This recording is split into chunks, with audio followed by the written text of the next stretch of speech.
ప్రభు వెళ్ళిపోతూ ఏం కోరుకుంటున్నా ప్రభు అంటే అన్నాడు, మందన పోగేయండి అనలేదు, స్థలాలు నింపేయండి అనలేదు, లక్షల మందిని కూర్చోబెట్టండి అనలేదు, తలకాయ లెక్కెట్టుకోండి అని అనలేదు.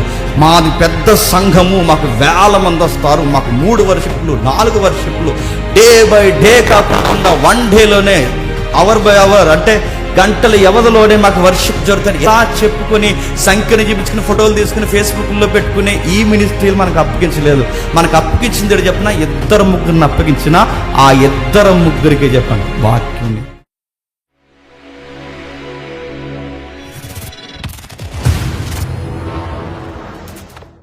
సంఘం అనేది ఎంత గ్రేటెస్ట్ ప్రివిలేజ్ నీకు ఏమైనా అర్థమవుతుందా?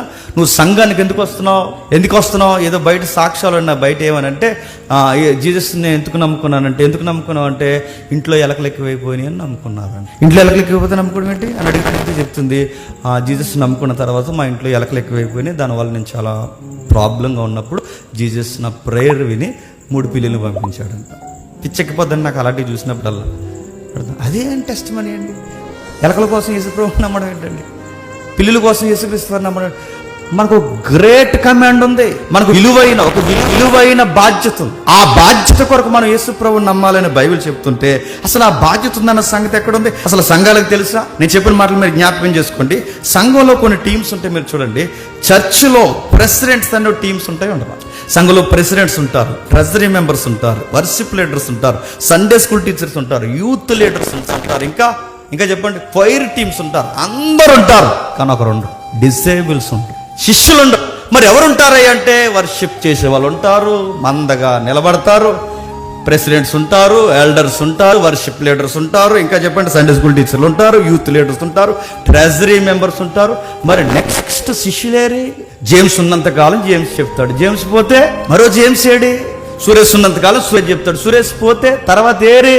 మీరు చాలా సంఘాలు మీరు గమనించండి, కొంతమంది పెద్ద సంఘాలు పెద్ద నాయకులు చనిపోతే నెక్స్ట్ ఆ చర్చ చేసే పని ఏంటి చెప్పిన మూసేస్తున్నా. ఇంకా చర్చి మెల్లమెల్లగా మూతపడిపోద్ది. ఎందుకు మూతపడిపోద్ది? ఇంకా ఆయన లేకపోతే చెప్పండి చర్చ్ లేదు. ఎందుకంటే ఇక ఆయన లేకపోతే చర్చ్ లేకపోవడం ఏంటి? అరే ఈ 40 ఏళ్ళు 30 ఏళ్ళు పరిచర్యలో ఆయన చనిపోయిన తర్వాత ఒక్క శిష్యుని ఆయన తయారు చేయలేదా? చనిపోయేలో ఒక్క శిష్యుని మరి ఎవరిని తయారు చేశాడు? స్లేవ్స్ని తయారు చేశాడు. స్లేవ్స్ అంటే ఏం చేస్తారు? స్లేవ్స్ అంటే రాయ్ కూర్చో, రాయ్ లేక రాయ్ అలా పో, అరే ఇచ్చేయి ఆ బరకమడత ఇచ్చే స్లేవ్స్. చర్చ్లో స్లేవ్స్ ఉన్నారు, మీరు చూడండి. అక్కడ బైకులు పని చేయొద్దని అంటలేదు, అక్కడ బైకులు చక్క పెట్టండి, ట్రాఫిక్ క్లియర్ చేయండి, ఇంటికి రండి, కూరగాయలు తండి, చెత్త తండి, సెదారం తండి, ఇవి నేర్పిస్తారు. ఇంట్లో వర్కులు చేయడానికి నడుతున్నారు, స్లేవ్స్ని రెడీ చేస్తున్నారు ఈరోజు చర్చ్ పేరు మీద. పనులు చేయడానికి ఇలాంటి నడుతున్నారు. ఇలాంటి సంఘాల్లో మగ్గిపోయి ఇదే శిష్యరేఖం అనుకుంటారు. ఎందుకంటే మన ఇండియన్ మైథాలజీలో ఆ మైండ్ సెట్లో ఉన్నాం కనుక గురు శిష్యుల ఒప్పందం అనగానే మనం ఏమనుకుంటామంటే గురు శిష్యుల ఒప్పందం అనగానే గురువుకు ఊడిగం చేయడమే శిష్యరేఖం అనుకుంటున్నాం. గురువుకు ఊడిగం చేయడమే శిష్యరేఖం అనుకుంటాం. అందుకే ఏమంటారు తెలిసి ఇంటికి వచ్చిన తర్వాత ఈ చెప్పకూడదు నన్ను రాగదు. కానీ కొంతమంది మీరు వెళ్ళిన తర్వాత మీరు చూడండి ఎలా చేయించుకుంటారో విశ్వాసంతో పనులు నడుతున్నారు. ఎలా చేయించుకోవాలనిపిస్తుంది. కొన్ని పనులు చేస్తున్నప్పుడు తమ్ముడు ఆ పని చేయకు, ఆ పని నువ్వు చేయకూడదు అని చెప్పి, అమ్మ ఆ పని చేయకు, ఆ పని నువ్వు చేయకూడదు అని చెప్పాలి. చేస్తున్నా. ఒక ఆవిడ అందట వచ్చావా విశ్వాసం వచ్చిందనమాట ఇంటికి. ఆవిడ అంటుంది పాస్టరమ్మ గారు వచ్చావా, నీకోసం ఎదురు చూస్తున్నాను రా అంత. వచ్చావు కదా ఆ 2 గిన్నెలు కడిగేసి అవన్నీ ఇలా తుడిచేసి ఇలా వచ్చాయంటే అప్పుడు ఆవిడ పెద్ద పరిచయం అనుకుంటుంది. ఆ 2 గిన్నెలు కడిగేసి ఆ ఊడిచేసిన తర్వాత ఆవిడ అందంట నీకు నాకు స్ట్రాంగ్గా టీ ఎట్టమంటారా లాసు అందంట. పెట్టాను. కానీ ఇప్పుడు ఈ అయ్యగారి ఇంట్లో పని చేయడమే పెద్ద దీవుని అనుకుంటున్నారు. నేను సహకరించొద్దని చెప్పట్లేదు, సేవకులకి సేవ చేయొద్దని చెప్పట్లేదు. కానీ అన్నిటికన్నా ముఖ్యమైనది ఒకటి ఉంది, వర్డ్ నేర్చుకోవాలి. గుర్తుపెట్టుకో, వాక్యం నేర్చుకోవాలి. నువ్వు గిన్నెలు కడుగుతావో, తడిగుడ్లు వేస్తావో, వాళ్ళకి సాయం చేస్తావో, కూరగాయలు తెస్తావో, ఇంకేం చేస్తావో, వాళ్ళ బట్టలు దూతావో, ఎన్నన్నా చెయ్యి. బట్ వాళ్ళ దగ్గర 4 ముక్కలు నేర్చుకో. నేర్చుకునే వాళ్ళు ఏరి, నేర్పించే వాళ్ళు ఏరి, నేర్పిస్తే నిలబడి నేర్చుకునే వాళ్ళు ఏరి. నేను అడుగుతున్నానండి, గుండెల మీద ధైర్యంగా చెయ్యేసి అడుగుతాను. మనలాగా వాక్యం నీకు అర్థమైందని అడిగేవాళ్ళు ఉన్నారా చెప్పండి బయట? మన లెసన్ చెప్పాను మీకు అర్థమైందని అడిగేవాళ్ళు ఉన్నారా చెప్పండి బయట?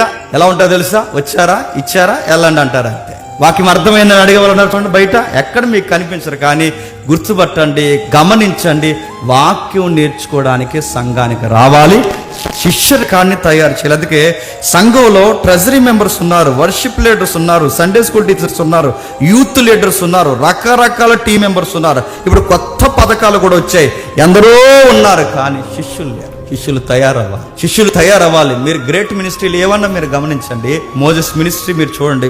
ఆది కాలంలో మోసే గారు వెళ్ళిపోతే యెహోషువ, ఏలి వెళ్ళిపోతే ఎలీషా ఉన్నాడు, పౌలు వెళ్ళిపోతే తిమోతి ఉన్నాడు. మనం పోతే అచ్చు జిరాక్స్ కాపీల్లా కొంతమంది జేమ్స్లు ఉండరు. గుర్తుపెట్టి నన్ను వంక పెట్టుకుని చెప్తున్నా, అచ్చు మనలాంటి వారు లేకపోయినా లేకపోయినా లీడ్ చేయగలరు అని చెప్పగలిగే వాళ్ళు ఉండాలి మనిషి.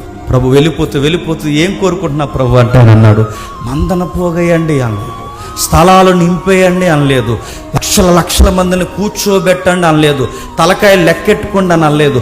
మాది పెద్ద సంఘము, మాకు 1000 మంది వస్తారు, మాకు 3 వర్షిప్లు 4 వర్షిప్లు డే బై డే కాకుండా 1 డేలోనే అవర్ బై అవర్ అంటే గంటల వ్యవధిలోనే మాకు వర్షిప్ జరుగుతుంది ఇలా చెప్పుకొని సంఖ్యను చూపించుకుని ఫోటోలు తీసుకుని ఫేస్బుక్లో పెట్టుకునే ఈ మినిస్ట్రీలు మనకు అప్పగించలేదు. మనకు అప్పగించింది చెప్పినా 2-3 అప్పగించినా ఆ 2-3 చెప్పండి వాక్యం నేర్పి. ఇంతమంది ఉన్నారా? మళ్ళీ చెప్తున్నాను, ఇంతమంది లెక్కల్లోకి వస్తారు లేదు నాకు లేదు, కానీ ఇక్కడ శ్రద్ధగా ప్రతి వారం చెబుతున్న మాట ఎవరైతే నేర్చుకుంటారో, మళ్ళీ చెప్తున్నాను, ఇక్కడ శ్రద్ధగా చెబుతున్న ప్రతి మాట ఎవరైతే రాసుకొని నేర్చుకొని డౌట్స్ వస్తే అడిగి ఎవరైతే ప్రతి వారము తమ్మును తాము అభివృద్ధి పరుచుకుంటారో, రేపొద్దున యేసుప్రభు జడ్జిమెంట్ ఇస్తే, జేమ్స్ ఎంతమందిని తయారు చేసేవారు అని అడిగితే, నేను చెప్పుకోవడానికి ఆ రాసుకుని నేర్చుకుని ఉన్నారు చూసారా, అలానండి అసలు సంఘంగా నిలబడి. మరి మిగిలిన వాళ్ళందరూ ఎందుకు వచ్చారు? అలా వస్తారంతే. నాకు అలా లుక్ ఇస్తారు, నేను వాళ్ళకు లుక్ ఇస్తాను అంతే.